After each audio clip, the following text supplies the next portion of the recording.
അപ്പോസ്തലനായ പത്രോസ് എഴുതിയ 1 ലേഖനം 3 അധ്യായം 7 വാക്യം. അങ്ങനെ തന്നെ ഭർത്താക്കന്മാരെ, നിങ്ങളുടെ പ്രാർത്ഥനയ്ക്ക് മുടക്കം വരാതിരിക്കേണ്ടതിന് വിവേകത്തോടെ ഭാര്യമാരോട് കൂടെ വസിച്ച് സ്ത്രീജനം ബലഹീനപാത്രമെന്നും അവർ ജീവന്റെ കൃപയ്ക്ക് കൂട്ടവകാശികൾ എന്നും ഓർത്ത് അവർക്ക് ബഹുമാനം കൊടുപ്പിൻ. സ്ത്രീ സമത്വത്തിന് വേണ്ടിയുള്ള പോരാട്ടം നൂറ്റാണ്ടുകളായി തുടരുന്ന കാര്യമാണെന്ന് നമുക്കറിയാം.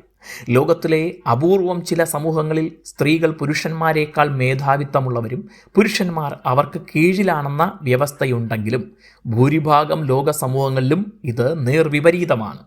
സ്ത്രീ സമത്വം എന്നതുകൊണ്ട് അർത്ഥമാക്കേണ്ടത് പുരുഷൻ ചെയ്യുന്ന എല്ലാ കാര്യങ്ങളും സ്ത്രീക്ക് ചെയ്യാൻ കഴിയുമെന്നല്ല.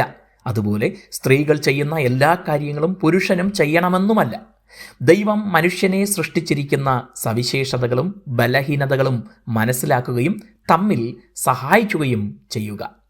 ബൈബിൾ തുടക്കം മുതൽ സ്ത്രീ പുരുഷന്റെ ഭാഗമാണെന്നും ഒരു ശരീരമാണെന്നും പഠിപ്പിച്ചു. സ്വന്തം ശരീരത്തെ എല്ലാവരും വേദനിപ്പിക്കാതിരിക്കാൻ ശ്രദ്ധിക്കുകയും അതിന് വേണ്ട പരിചരണം നൽകുകയും ചെയ്യും. ഈ മനോഭാവം പരസ്പരമുണ്ടാകണം.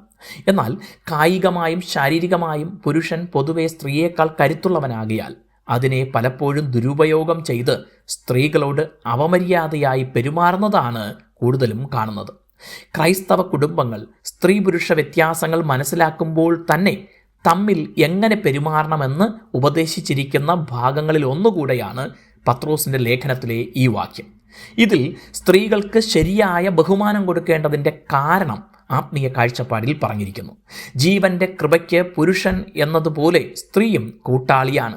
അവരുടെ ബലഹീനതകളെ വിവേകത്തോടെ മനസ്സിലാക്കി ഉൾക്കൊണ്ട് കരുതലോടെ സ്നേഹത്തോടെ പെരുമാറണം.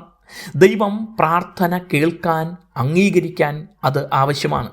ജീവന്റെ കൃപ ദൈവം നൽകിയത് സ്ത്രീയെന്നോ പുരുഷനെന്നോ വ്യത്യാസമില്ലാതെയാണ്. ദൈവം അംഗീകരിച്ചവരെ ബഹുമാനിക്കണം. ഇത് പരസ്പരമുണ്ടാകേണ്ടതാണ്.